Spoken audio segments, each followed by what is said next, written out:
Jadilah bagian dari perjalanan ini. Subscribe dan tunjukkan dukunganmu.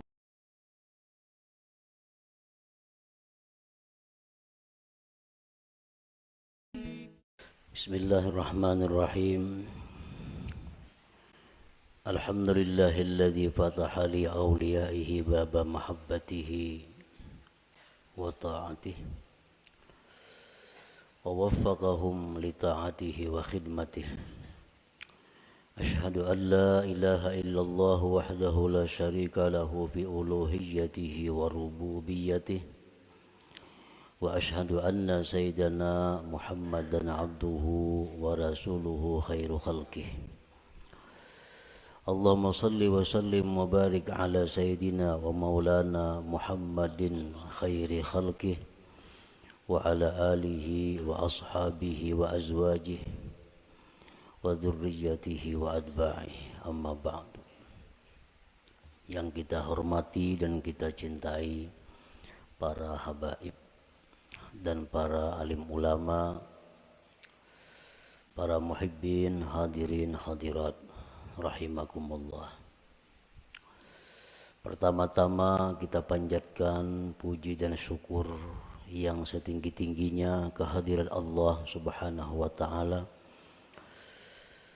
yang mengumpulkan kita di tempat ini untuk berzikir, mengingat Allah dan mengucapkan kalimah-kalimah thayyibah lainnya. Kita berharap kepada Allah agar di dunia ini selalu dikumpulkan dalam kebaikan dan takwa, dan di akhirat nanti dikumpulkan bersama-sama dengan junjungan kita Rasulullah sallallahu alaihi wasallam.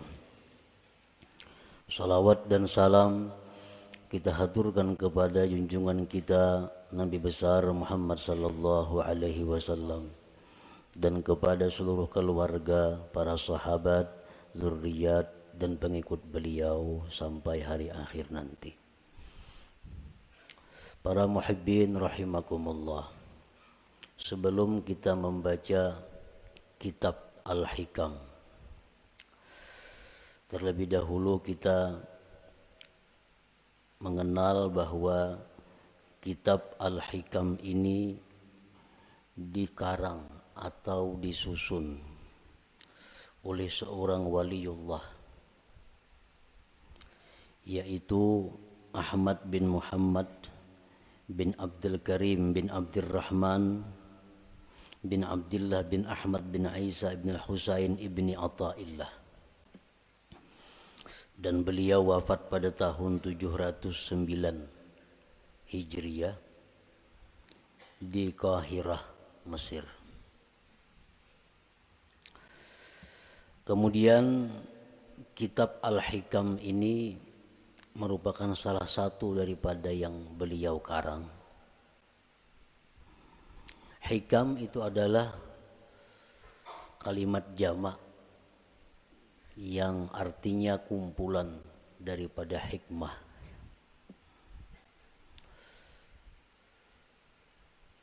Syekh Muhammad Hayat As-Sindi mengatakan bahwa di dalam hikam itu ada 264 hikmah. 264 hikmah itu terkumpul di dalam satu kitab sehingga dinamai kitab itu adalah Al-Hikam. Nah, mengenai hitungan berapa hikmah yang ada di dalam kitab Al-Hikam itu bermacam-macam para ulama menghitungnya. Ada yang mengatakan jumlah hikmah yang ada di dalam hikam itu berjumlah 264. Ada yang mengatakan 275 dan ada yang mengatakan lain pada yang demikian. Sebagaimana para ulama tidak sama pendapatnya tentang menghitung jumlah ayat-ayat yang ada di dalam Al-Quran. Ada yang mengatakan 6.666, ada yang mengatakan lain daripada itu. Para muhibbin rahimakumullah, kemuliaan dan kehebatan kitab Al-Hikam ini Sampai-sampai dikatakan oleh sebahagian ulama, lau jazatis salatu bi syai'in ghairal Qur'an la jazat bi hikam ibni Athaillah. Andai kata di dalam sembahyang itu boleh kita membaca selain Al-Quran, waktu qiyam, waktu berdiri, itu kan hanya Quran yang kita baca, surat Fatihah dan surah yang lain. Andai kata boleh diganti dengan yang lain, niscaya kitab hikam ini patut dijadikan penggantinya.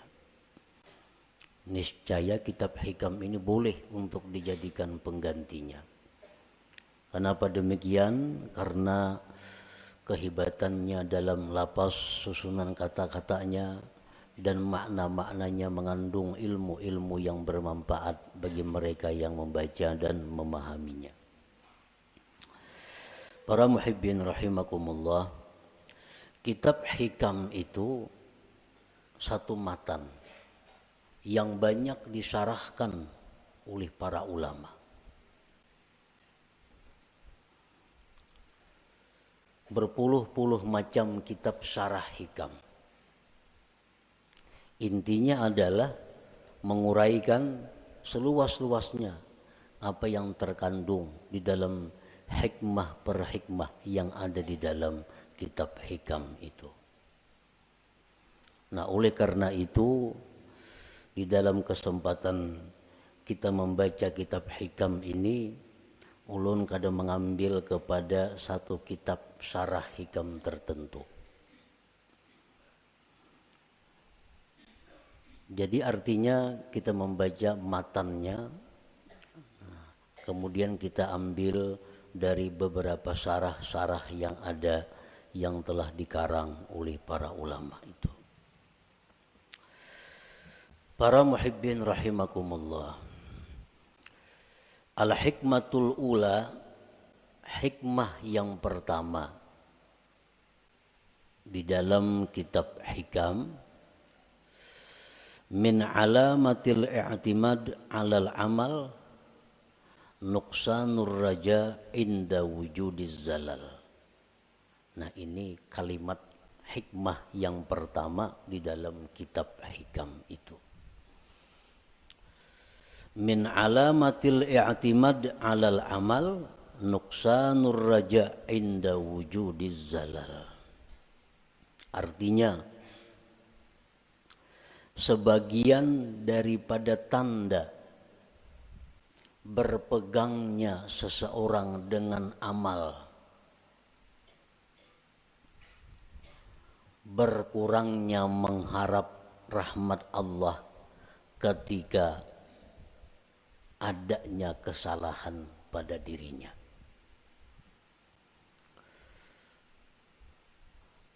Apabila kita melakukan satu dosa, apabila kita ketinggalan satu wirid yang rutin,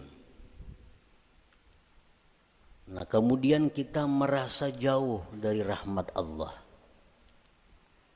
kita merasa jauh daripada kasih sayang Allah, itu menunjukkan bahwa kita namanya berpegang dengan amal.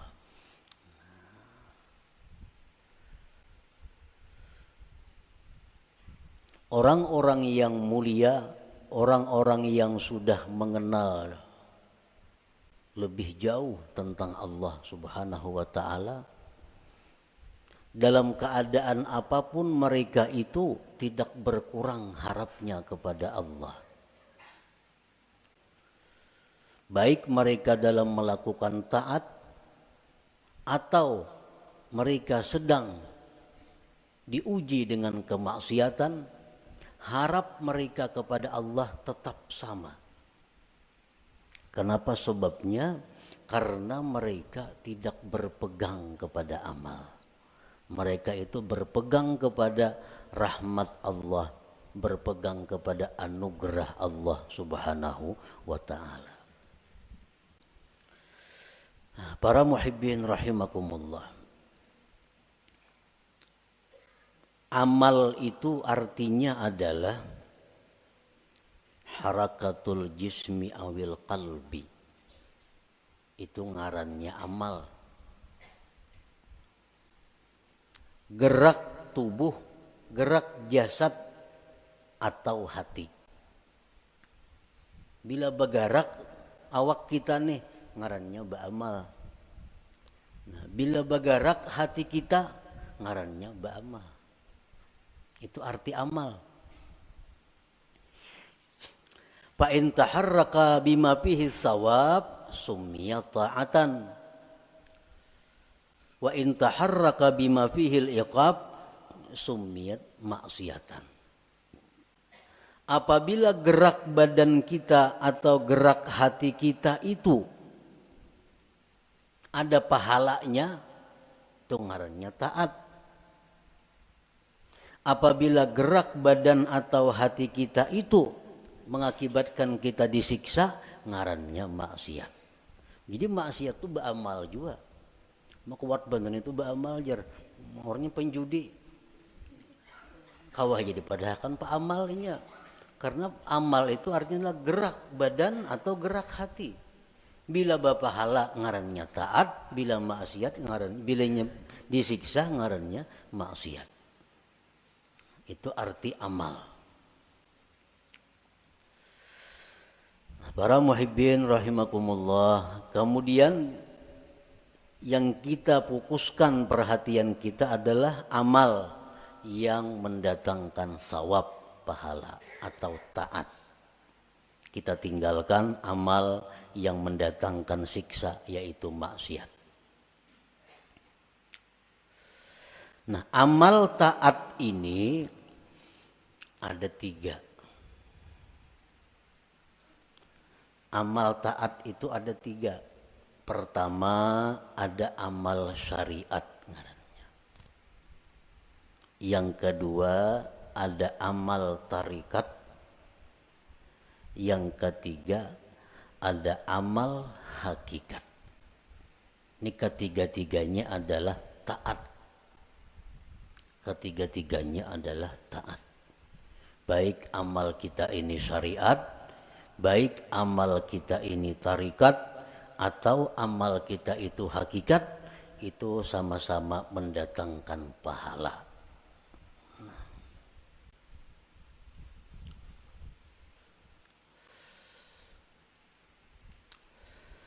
Amal syariat untuk apa? Para ulama tasawuf mengatakan amal syariat itu gunanya li islahil jawarih untuk membaguskan anggota tubuh kita.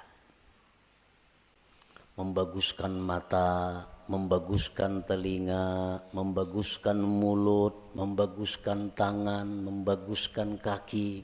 Itu disebut adalah amal syariat. Kayak apa mata supaya bagus? Jangan memandang yang diharamkan Allah. Kayak apa mulut nang bagus?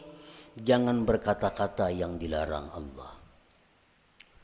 Kayak apa batis nang bagus? Jangan melangkah kepada jalan yang diharamkan Allah. Kayak apa tangan nang bagus? Jangan menjamah atau menyentuh yang dilarang Allah. Nah, membaguskan anggota-anggota tubuh kita ini itu urusan amal syariat ngarannya.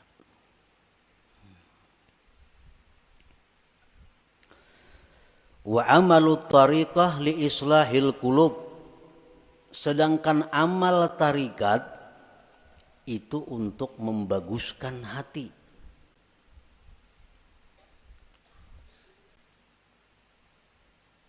Amal tarikat itu gunanya adalah membaguskan hati. Kayak apa supaya hati jangan sombong, itu urusan amal tarikat yang membaguskan. Kayak apa hati supaya jangan ria, itu amal tarikat yang membaguskan. Kayak apa hati supaya jangan dengki, itu urusan amal tarikat yang mengurusnya. Nah, jadi amal tarikat itu adalah gunanya untuk membaguskan hati. Wa amalul hakikah li islahil arwah, sedangkan amal hakikat itu untuk membaguskan arwah, membaguskan roh. Kayak apa roh kita ini supaya bagus? Roh nang bagus tuh nang kayak apa? Roh nang bagus tuh roh yang mengenal Allah. Roh yang bagus, roh yang mengenal Allah. Nah, kayak apa supaya roh kita ini bisa mengenal Allah? Itu urusan amal hakikat nang maaturnya, urusan amal hakikat nang menuntunnya kepada demikian itu. Nah, jadi kita 3 amal yang perlu kita laksanakan. 1, amal syariat supaya zahir tubuh kita ini bagus. Yang kedua, amal tarikat itu kemudian dilaksanakan supaya hati kita bagus. Dan yang ketiga, amal hakikat kita lakukan agar roh kita ini bagus. Nah, para muhibbin rahimakumullah, amal syariat fungsinya untuk membaguskan anggota tubuh.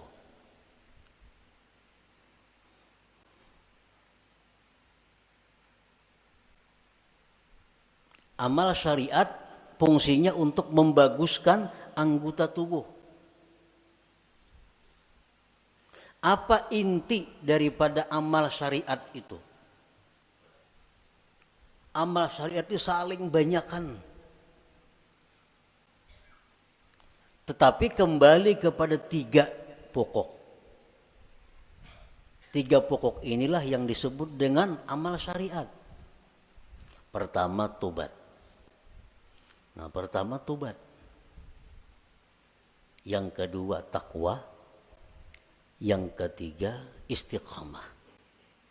Nah, ini seluruh amal syariat kembali kepada 3 ini. Tobat, kemudian takwa, kemudian istiqamah. Nah, tobat artinya apa? Membersihkan diri daripada yang kotor-kotor. Membersihkan diri daripada maksiat-maksiat. Itu tobat. Dimandii, mandi itu tobat ngarannya. Imbah mandi hanyar dipakaiani. Nah, dipakaiani betapi, babaju, bakupia, bermacam-macam pakaian. Nah, itu adalah takwa.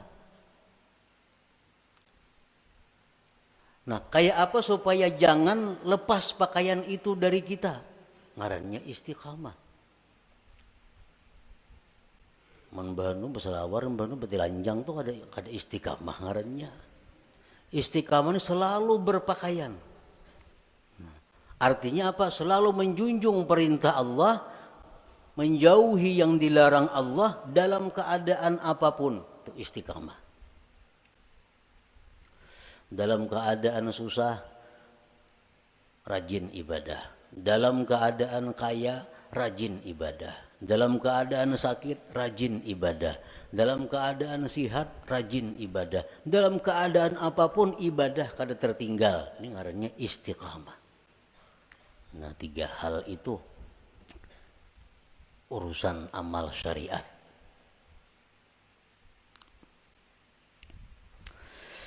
Nah, kemudian amal tarikat. Banyak banget tarikat itu amalannya. Tetapi intinya kembali kepada 3. Supaya hati kita ini bagus. Pertama, ikhlas. Ikhlas. Yang kedua, sidik. Yang ketiga, tumakninah. Nah, ini intinya. Seluruh amal tarikat buliknya kenang 3 ini. Bila yang 3 ini bisa kita laksanakan, maka kita sudah mempunyai amal tarikat ngarannya. Berarti sudah punya hati yang bagus. Pertama, ikhlas. Yang kedua, sidik. Setiap orang sidik pasti ikhlas. Orang ikhlas belum tentu sidik. Jadi sidik itu lebih tinggi kedudukannya daripada ikhlas.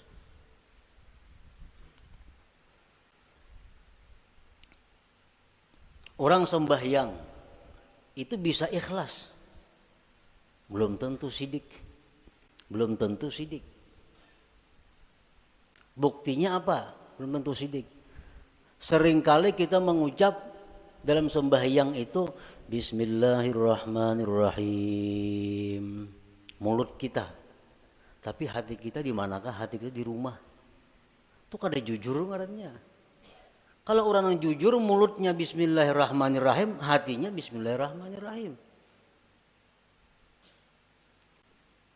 Nah, jadi kedudukan sidik lebih tinggi daripada ikhlas. Nah, yang ketiga tumakninah. Tumakninah itu artinya tentramnya hati dengan Allah. Tentramnya inya tuh lawan Allah nang tentram.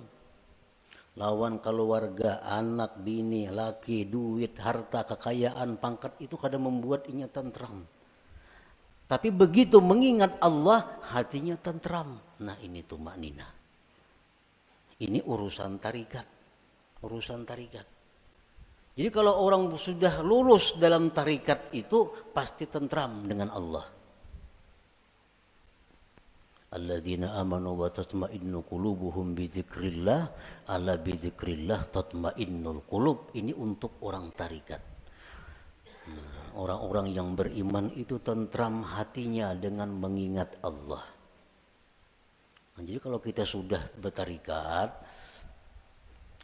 lulus dalam tarikat itu, pasti kita tentramnya kita dengan Allah. Tak kumpul lawan siapa saja, kadang membuat tentram. Tapi begitu kita ingat Allah, walaupun saurangan di hutan belantara, tetap tentram hatinya. Nah, ini sudah orang yang lulus dalam tarikah ngarannya. Nah, yang ketiga, hakikat, amal hakikat. Hakikat tadi gunanya untuk membaiki roh. Roh yang baik itu roh yang kenal Allah. Nah, kayak apa roh kita ini supaya kenal Allah? Itu urusan amal hakikat, pekerjaan hakikat. Dan inti pekerjaan hakikat itu kembalinya kepada tiga. Pertama, murakabah. Nah, murakabah. Murakabah itu artinya merasa dirinya selalu diawasi oleh Allah. Nah, merasa ditilik oleh Allah. Merasa diperhatikan oleh Allah. Kalau kada wani berbuat hal-hal yang kada baik karena selalu diawasi oleh Allah. Nah, itu murakabah. Bila orang tuh kawak nangka itu merasa diri diawasi oleh Allah siang malam di kamar, di rumah, di pasar, di kantor, di hutan, di perumahan, merasa selalu diawasi Allah, maka orang ini akan diberi Allah musyahadah. Nah, musyahadah.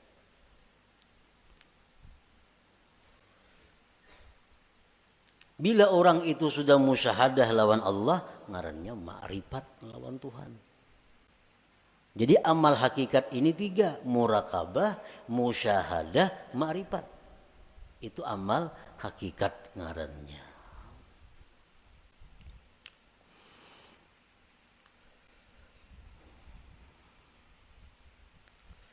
Wa'budillah ka'annaka tarah.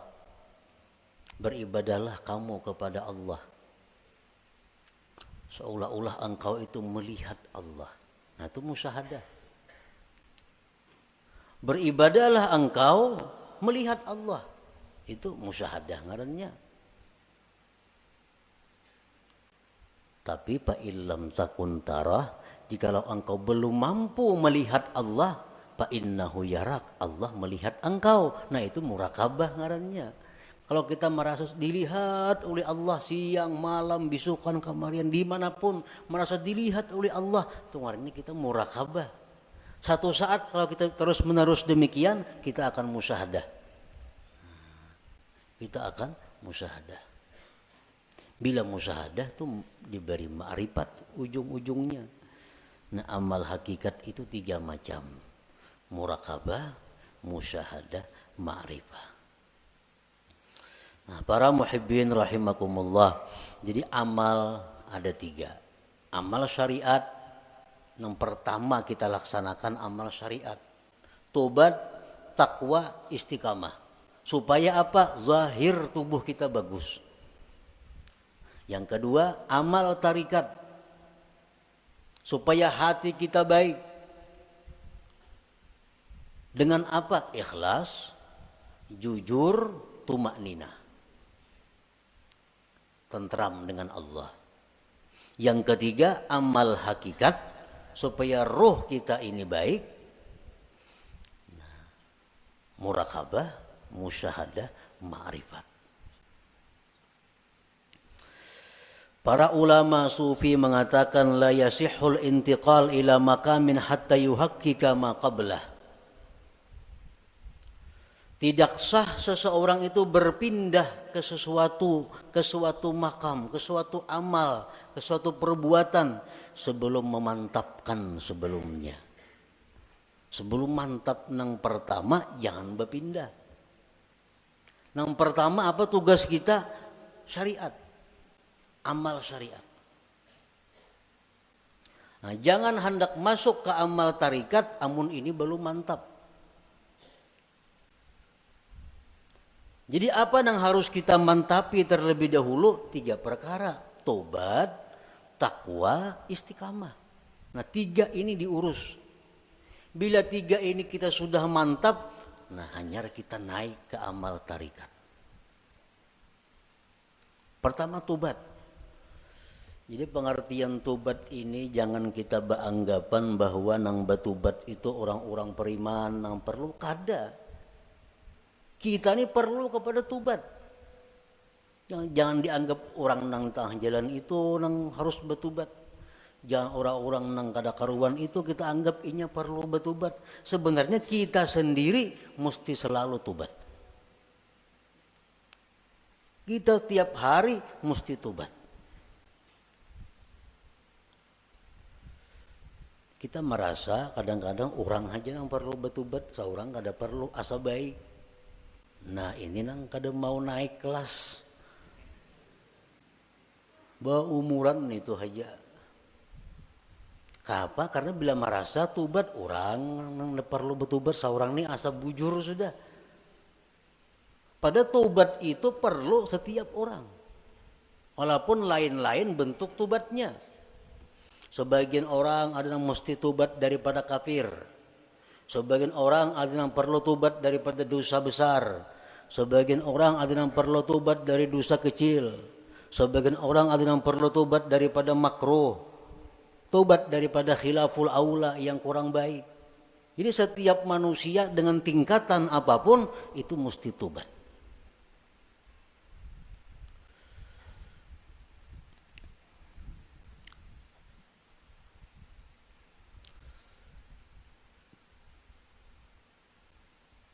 Nah kita sudahlah bertobat, sudah. Dulu minum arak, sekarang ampih. Dulu penjudi, sekarang ampih. Tobat. Dulu ketujuh riba, sekarang ampih. Tobat. Dahulu suka zina, sekarang ampih, sudah tobat.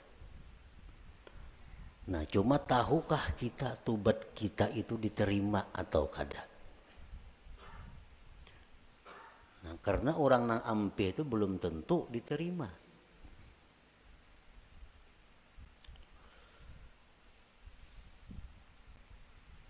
Intinya adalah diterima. Apakah tobat kita itu sudah diterima oleh Allah atau belum? Nah ini yang kada tahu. Maka kita kada boleh naik ke suatu makam, ke suatu tingkatan sebelum memantapkan tingkatan yang pertama, hanya tingkatan yang kedua, mantap nang kedua, hanya naik ke tingkatan nang ketiga. Selama kita belum biris tingkatan syariat, kada akan bisa kita mengaji ilmu tarikat. Mengaji bisa, paham bisa, memakai pasti kada kawa. Memakai pasti kada kawa. Mau kada kawa.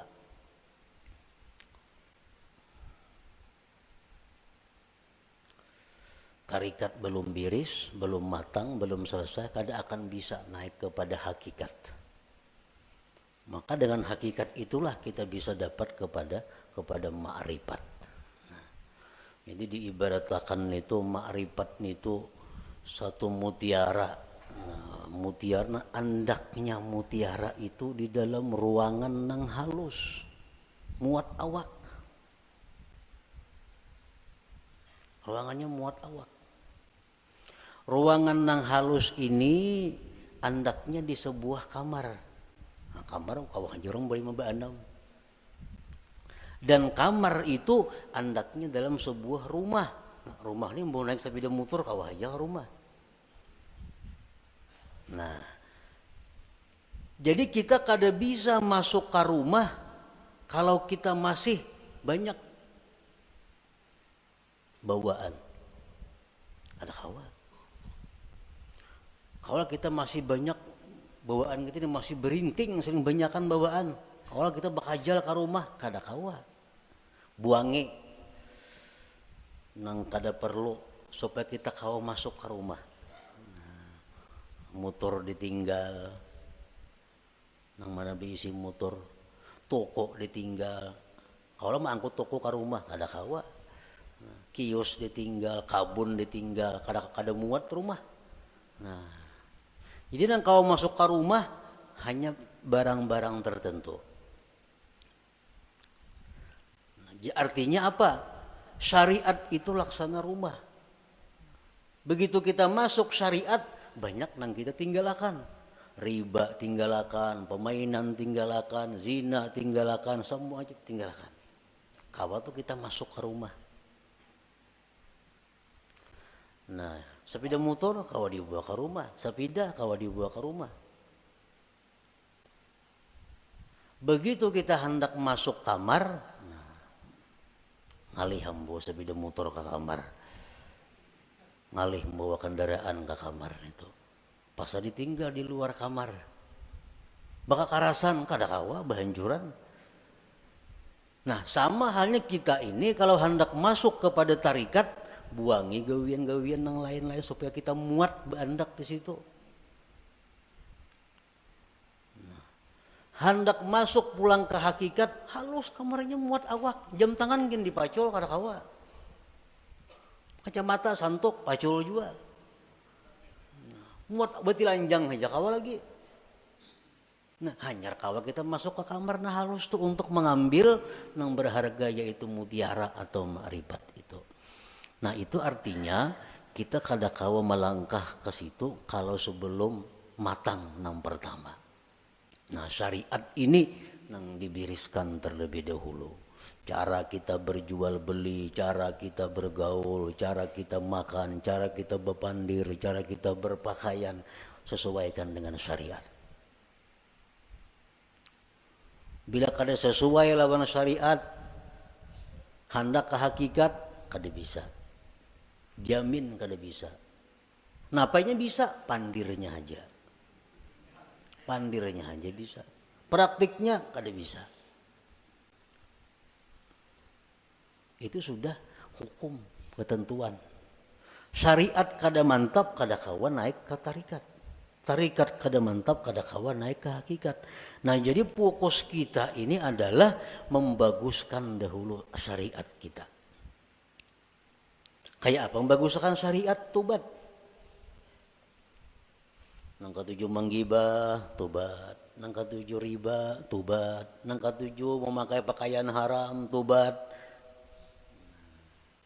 Imbah kita tobat itu perlu diteliti, perlu dipikirkan. Tobatku ini diterima juga kah, kada kah? Selama kita belum ada ketentuan tobat ini diterima atau kada diterima, hati kita masih kada nyaman, hati kita masih kada tentram, karena belum ada kepastian tobat atau kada tobat. Takwa kemudian ibadah, sembahyang, puasa segala macam. Takwa, istiqamah terus menerus seperti itu. Bila 3 macam ini kawa, nah ayo ya naik kita ke amal apa? Ke amal tarikat. Kita wajib mengusahakan syaratul kabul. Kita wajib mengusahakan syarat diterima tobat kita, diterima takwa kita, diterima istiqamah kita. Itu kita wajib mengusahakan persyaratannya supaya ini diterima oleh Allah. Sembahyang contohnya. Kayak apa sembahyang itu supaya diterima oleh Allah? Ada syarat-syaratnya.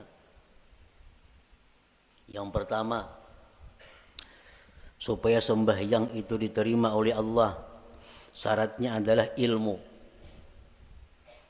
Fakullu man bighairi ilmin ya'malu amaluhu mardudatun la tuqbalu. Tiap-tiap orang yang bekerja beramal tanpa ilmu ditolak, tidak diterima. Jadi sembahyang kita ambil contoh amal syariat sembahyang contohnya, supaya sembahyang ini diterima Allah kayak apa? Satu, punya ilmu. Belajar bujur-bujur sembahyang tuh.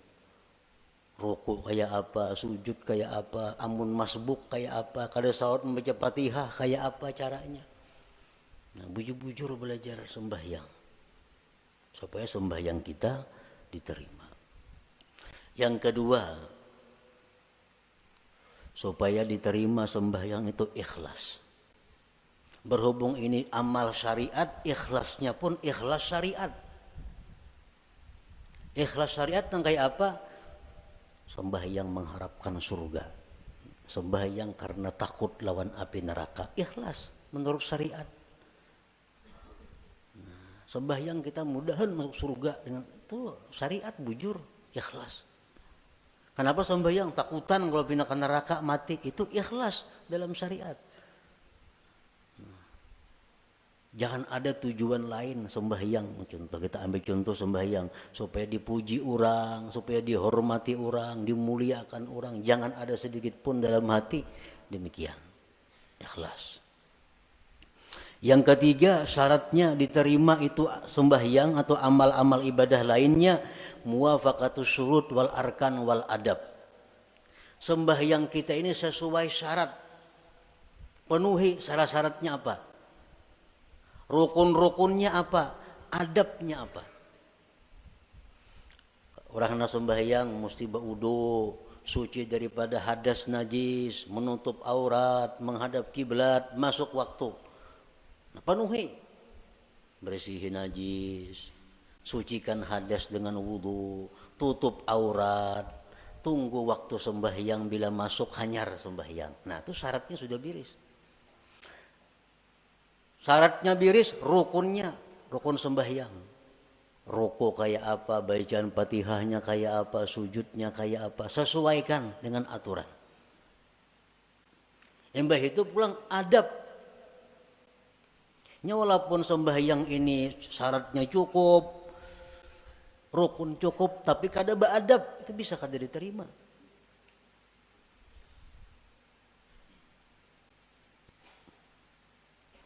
Sesuaikan adabnya. Contohnya contohnya sembahyang berkaca pinggang itu.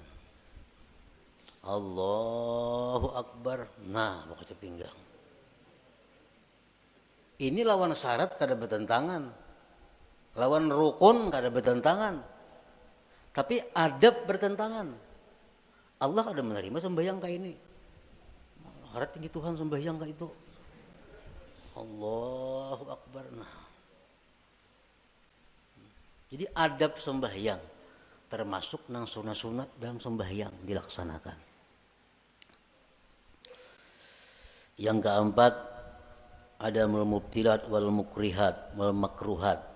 Tidak ada yang membatalkan dan yang dibenci Allah.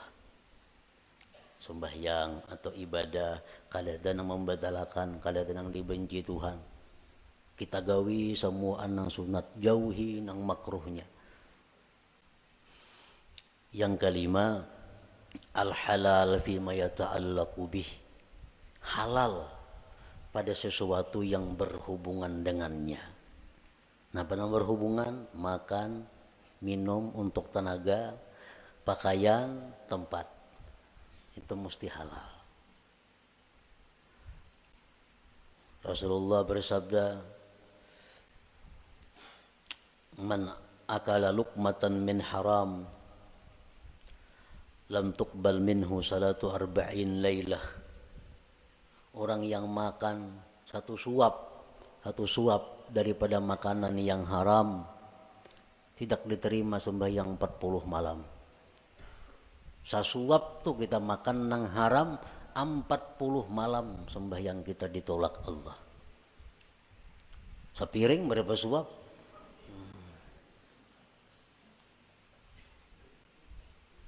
Nah, ini urusan amal syariat.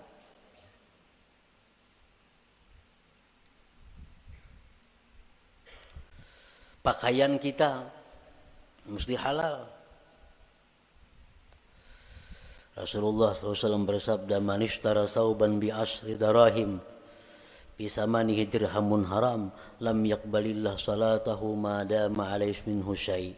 Barang siapa nukar pakaian 10 dirham, 1 dirham ada yang haram, kada Allah terima sembahyangnya selama itu masih ada.